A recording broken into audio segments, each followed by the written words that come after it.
I want to talk about some scenarios. I want Okay. to talk about you're the pitcher. Okay. You're playing your biggest rival. Right. It's the bottom of the 12th inning. Okay. There's nobody on. Right. And boom, you throw a pitch in there, you somehow hit her bat. Okay. Boom, the next kid gets up there, you somehow hit her bat. Right. Now you got runners at first and second. Okay. Then you put that next pitch in there right where you want it, and she hits a little nubber to the shortstop, and that shortstop bobbles that ball. Right.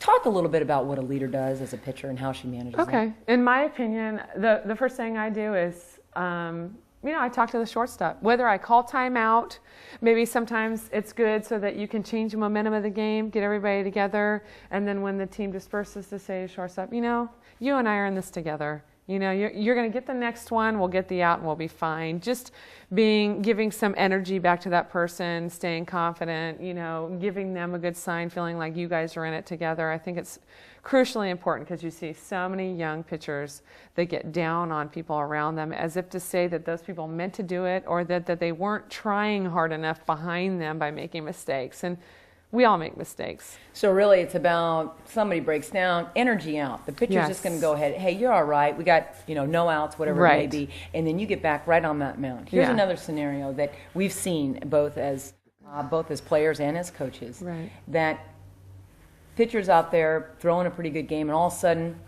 the umpire loses the strike zone. Mm-hmm. Game's going along fine. All of a sudden the umpire's lost the strike zone. Right. Tell me what the leadership qualities that you have to have as a pitcher when you see the umpire now has that moving strike zone. How do you manage it? Well, that's a difficult one. If you're throwing a lot of balls and you're not really, but it's happening because of that, your team is losing confidence in the umpire, and that's something that you have no control over. Right. It's the uncontrollable, and it's about managing those uncontrollables. Mm-hmm. And taking care of what you can control, and that's difficult. For me, all I do is I find where a zone is. If I have to call timeout, if I have to, in between innings, have our coach talk to him about where his zone is and why I'm missing and get more information, which I like to get, then that's what I have to do. If I have to talk to the catcher and find out what it is that I'm doing, that it's not working, so I can make an adjustment and fit more into whatever it is I need to do. As a pitcher, you kind of have to be like that, like a chameleon. You have to be able to change based on what's going on and be flexible to that. And so those are some of the ways that I would handle that. And I would also let the team know it wasn't bothering me at all, that it was no problem.